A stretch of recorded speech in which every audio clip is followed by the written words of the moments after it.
everyone always hyped it up to me. Dude, it's a real bear, man. This movie is the same exact movie, just with wolves instead of a bear.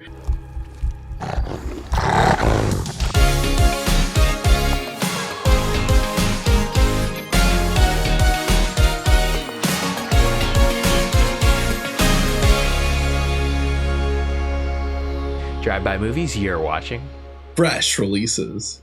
My name's Blaise. And I am James. And this week we're talking the brand new film, Out Come the Wolves.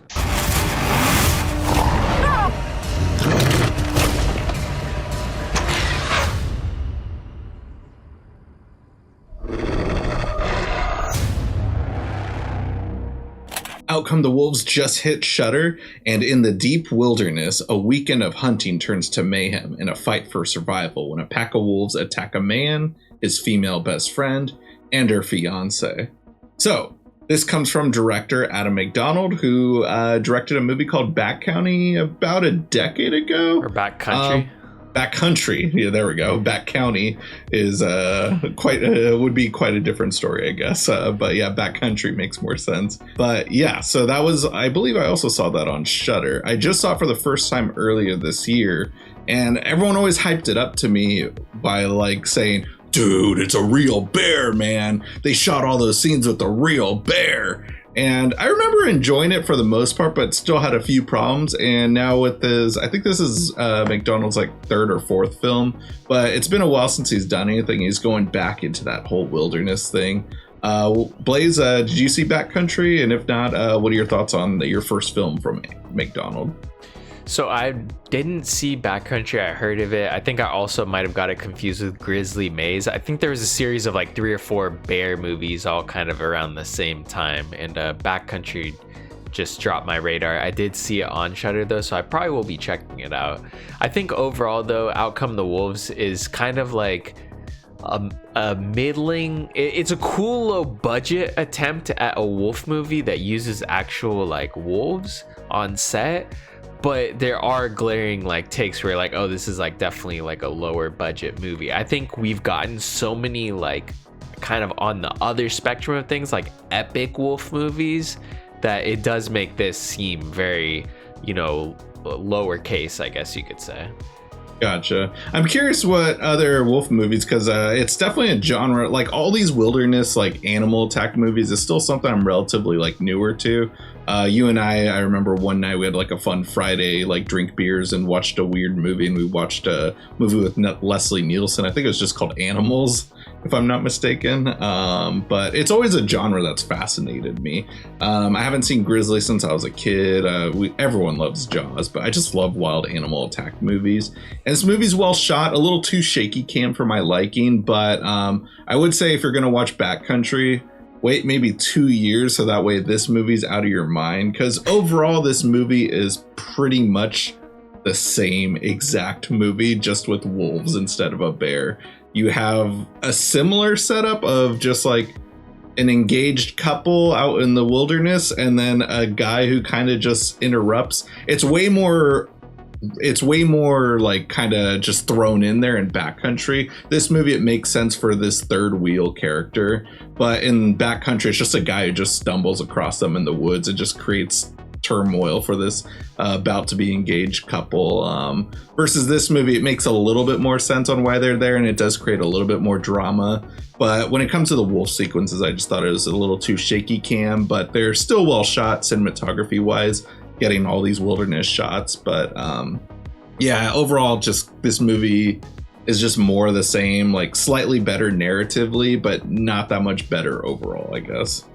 Yeah, it definitely felt like it was borrowing from like mumblecore movies almost, in the sense that it was pretty bare bones on the plot. Like it did have a plot and stuff, but it was bare bones. It was more focused on like, look at what we could do with these wolves kind of.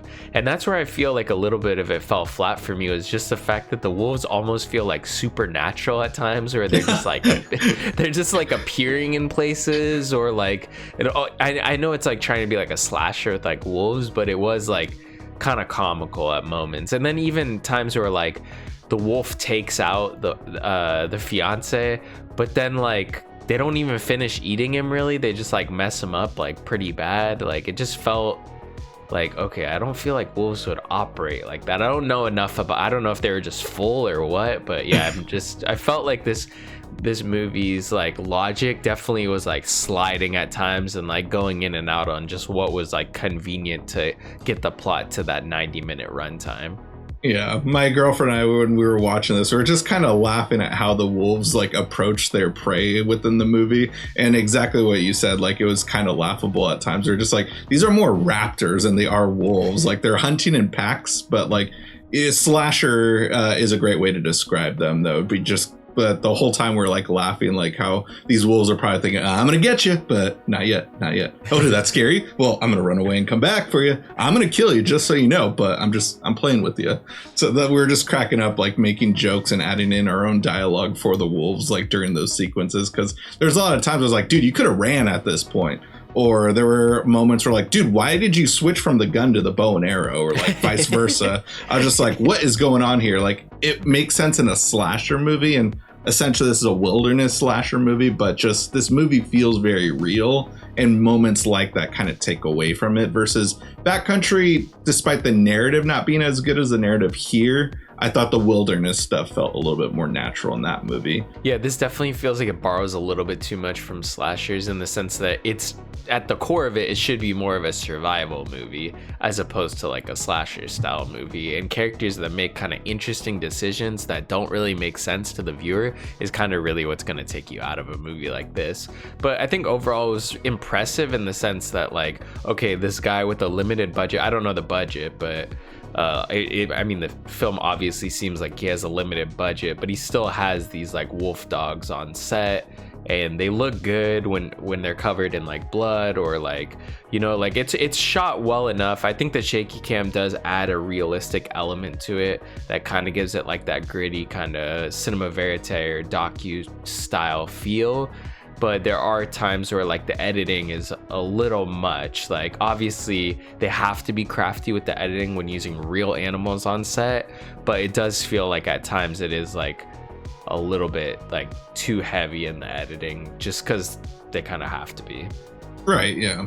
Overall, yeah, I'd say it's just it's a job well done, but just, you know, didn't meet the expectations I hoped for it coming out of Backcountry, because I thought that was a fun, wild time despite me having some narrative issues with that movie.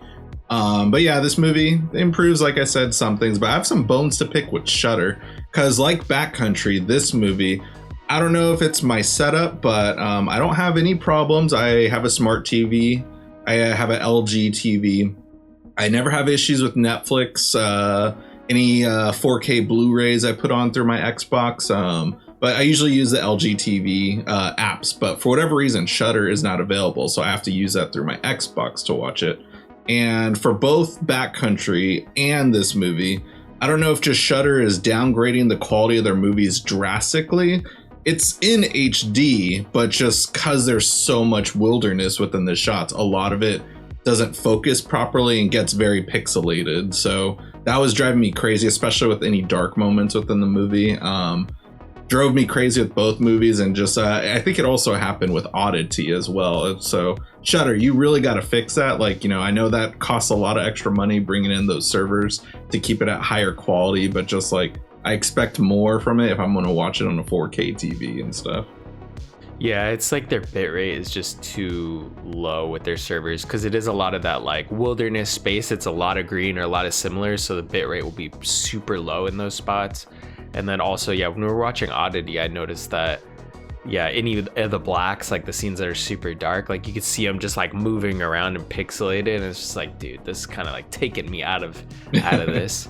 So yeah, I have to say that probably has to do with Shudder's like somewhat limited budget. I know they've did a ton of layoffs in Shudder in the past 5 years, but you think that they would like increase the server capacity, but I don't know how they're doing over there at AMC. I hope it's good, but they probably have fractured their user base, being that they're trying to push AMC Plus and Shudder's its own app, and at some point they're probably just going to consolidate things like Warner Brothers did with Max and just release one app that's more expensive for everyone. Yeah. Yeah, so until we got there, you know, I still love Shudder. It's still probably my favorite app out of all of them, honestly. A lot of great originals. And this one's, you know, a solid original from Shudder. It's just not my favorite. I'm probably going to forget about it, but, you know, I recommend checking it out. Great way to help support the show. Watch it through Shudder or through our Amazon affiliate link in our description box below. It's a great way to help support just by letting us know what you thought about it in the comments below. And if you guys haven't already, go ahead and smash that like button, hit the subscribe button, and click that notification bell for all of our latest updates. And speaking of updates, catch all our social media links down below for Instagram, Twitter, TikTok, also our own personal Letterboxd accounts. That'll conclude this week's episode. Tune in next week for some new videos.